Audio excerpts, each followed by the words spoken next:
Hello and welcome to Micah Speaks, where today we will be engaging Dr. Tamura Lomax's Jezebel Unhinged, Loosing the Black Female Body in Religion and Culture. And today we'll be framing our conversation around the topic, Pulpit Power and Phallic Symbolism, Unraveling Gender Dynamics in Black Church Leadership. And of course, as I mentioned, I am your host, Micah Washington, MDiv 2026 at Harvard Divinity School.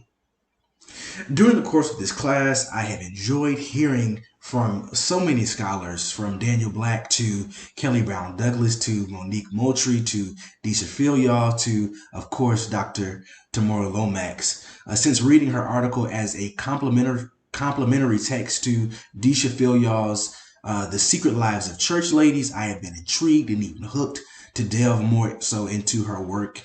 And following a conversation that we had just in a recent class, my interest was piqued to explore some more and dig a bit deeper into the work of Dr. Lomax, which brought me to Jezebel Unhinged, Losing the Black Female Body in Religion and Culture. And that's what I want to center today's talk around. This book was a tremendous read. It is a thought-provoking exploration into the intersection of race, gender, religion, and culture. Upon reading Jezebel, the preacher in me immediately calls to my memory biblical knowledge, while also simultaneously almost immediately evoking historical and cultural connotations that are associated with the stereotypes and negative portrayals of Black women, which this term Jezebel has been used. The term has been historically used as a stereotype to deem Black women as promiscuous or sexually deviant. Additionally, in the word unhinged in the title, we see a critical examination of the constraints and expectations placed upon Black women within religious and cultural contexts. It suggests a exploration of how societal norms and religious ideologies may contribute to the loosing or release of stereotypes, biases, or challenges affecting the Black female body. The phrase "loosing the Black female body in religion and culture" implies an in-depth analysis of how religious and cultural narratives impact the experiences and representations of Black women. The term, again, loosing, suggests a deliberate unraveling or examination of these constraints, possibly with the goal of understanding, challenging, and really getting rid of these narratives. Within the context of the Black church, the book scrutinizes how the institution has historically contributed to or confronted stereotypes or not confronted stereotypes, offering insights into its roles in shaping perceptions of Black women's bodies. Dr. Lomax examines the use of the Jezebel archetype within the Black church and popular culture, and I like this work because it specifically gives privilege and focuses in on the Black church, not religiosity, not religion as a whole, but Black Christianity. And it specifically highlights the crucial role in upholding men's cultural and institutional authority in shaping and regulating Black girlhood and femininity. Through this analysis, Lomax demonstrates how Black women are portrayed in theological and cultural history as being associated with sexual deviation. The stereotype perpetuates gender hierarchy, Black patriarchy, and heteronormativity within Black communities, cultures, and institutions. Dr. Lomax argues that in order to heal the Black church, it is necessary to consistently reject the notion that Black women's bodies are inherently sinful. And this will help free Black women and girls from the oppressive burden of the Jezebel narrative. And that's why we're gathered here today. We're here to start the conversation.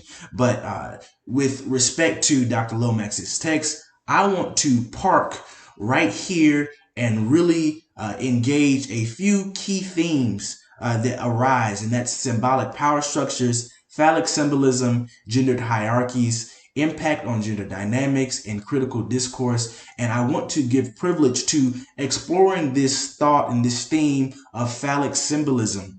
And that's where I'm going to park right here and really just give note and give rise to the fact that it has been a historical use of the pulpit to be somewhat of a phallus. And that's what we're going to delve into. And within, we see vertical authority. The pulpit is often elevated, symbolizing a position of authority and leadership within a religious community, and the sanctuary to be specific.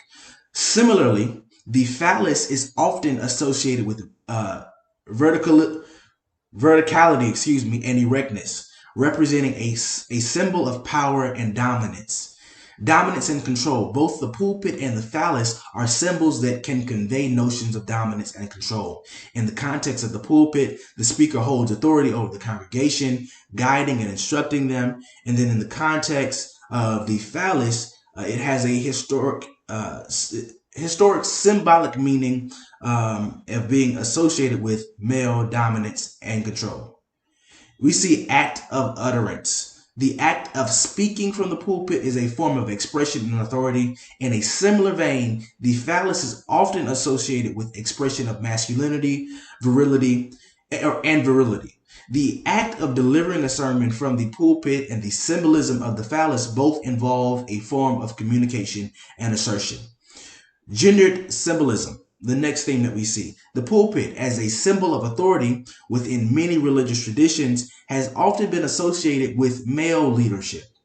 This aligns with the gendered symbolism of the phallus, which traditionally links to male anatomy and attributes. Symbolic penetration is the last thing another theme we see. The metaphorical link between the pulpit and the phallus can also be seen in the idea of symbolic penetration. The speaker from the pulpit imparts religious teachings and guidance to the congregants, and metaphorically, they are penetrating the minds and hearts of the congregation with their words, with their delivery, and with their expression. So some quotes we want to note right out of the book.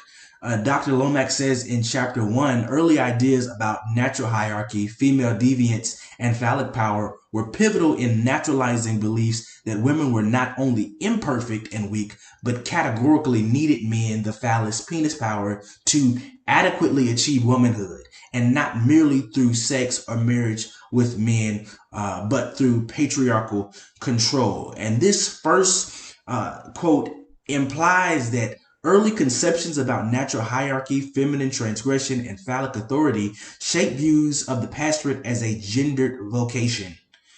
This historical backdrop has strengthened gender bias hierarchies and made the pastorate associated with masculinity, with masculine power and authority. The idea that women were weak and needed male influence or phallic power to become women has kept women out of such spaces, especially within religious leadership. This exclusion is typically justified by traditional ideas that men are inherently suited for power, particularly the pastorate. Such views have created a gender bias that limits religious leadership by women. The quote suggests abuse in the situation. This emphasis on patriarchal control to reach womanhood suggests a power dynamic that can be exploited. Concentrating power in one gender creates an environment where abuses will more than likely occur. As a male-dominated post, the pastorate may allow powerful people to manipulate and control religious members. And this is something that we've seen all throughout. And I'm definitely asserting my situatedness as one who's grown up in church, because I've seen this my entire life.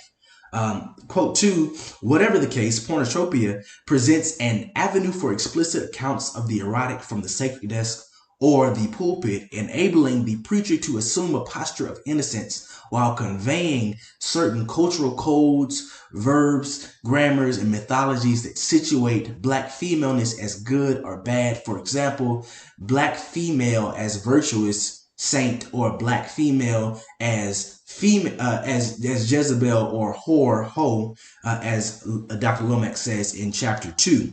Sexuality, religious spaces, and cultural stereotypes, especially for Black women, are at the heart of this issue.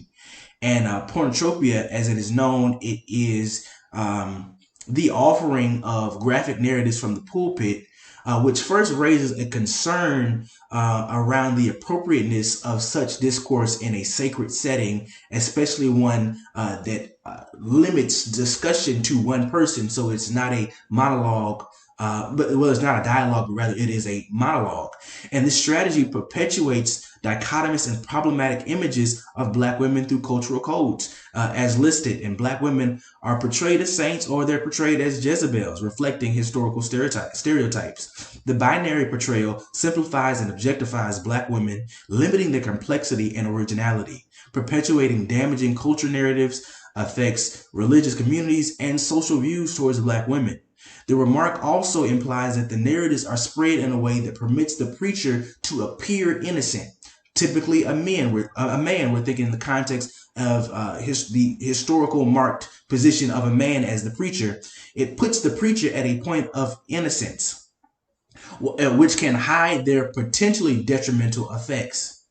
And this raises concern about religious venues being used to perpetuate stereotypes and marginalize black women, maintaining detrimental power relations and gendered and racial biases.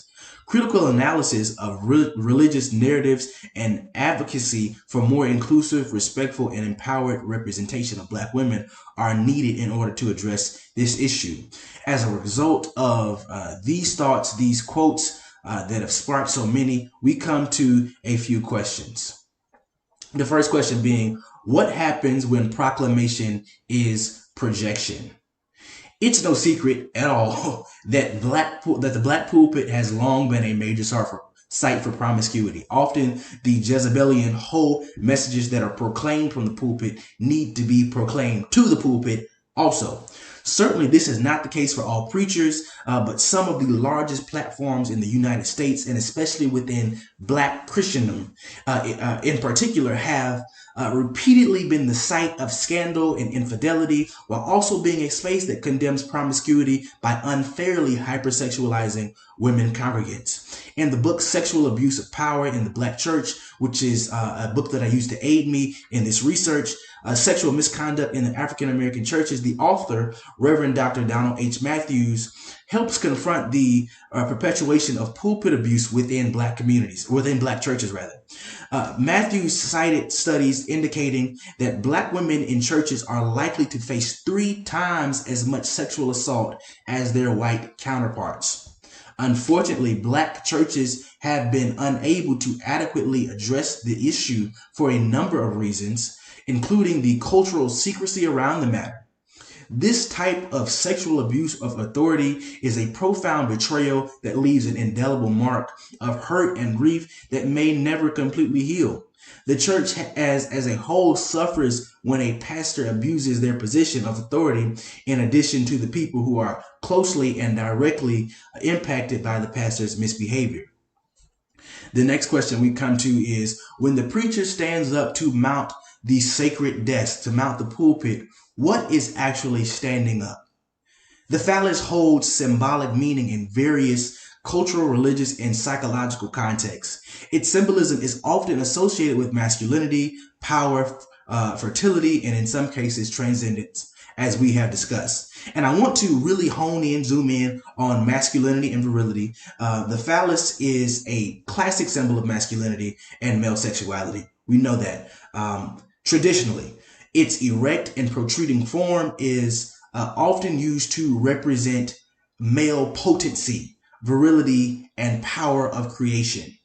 Then the next thing we want to look at is psychological symbolism in psychoanalytic theory, which is a work of Sigmund Freud, and Dr. Lomax does employ this idea and this meaning within the book. The phallus represents a complex symbol related to male power, authority, and other complexes. It is part of Freud's broader exploration of the unconscious mind and the development of gender identity. As a preacher myself, it has been imperative that I question the motive behind operating in my calling. And many might suggest that many of the world's most prominent preachers, the moment they stand to mount what we call the sacred desk, They are indulging and satisfying an egotistic erection. Not only is it an inflation of the ego, but it is a hidden opportunity for sexual appeal and a solo exotic show. The sacred desk symbolism has sometimes reinforced gender hierarchies, placing males in control, and then religious leadership's association with phallic imagery has formed pulpit candidates, excluded women, and reinforced gender stereotypes. These dynamics show that the Black church needs a more inclusive and sophisticated leadership model. To eliminate gender biases, we must acknowledge the historical context that formed these interactions. Religious groups must talk to understand how gender symbolism affects leadership responsibilities. Recognizing religious power emphasizes responsibility, transparency, and ethical leadership. Leaders, regardless of gender, must prioritize humility, service, and congregants' well-being to understand and honor the sacred place placed in them. The sacred trust placed in them, To unravel gender dynamics in Black church leadership, we must challenge traditional norms, dismantle harmful stereotypes, and create an environment where all genders can fully participate in spiritual leadership. These measures can make the Black church more inclusive and more equitable, reflecting its diverse, rich parishioners. And this has been another session, another talk of Micah Speaks. Thank you for joining me. Have a good one.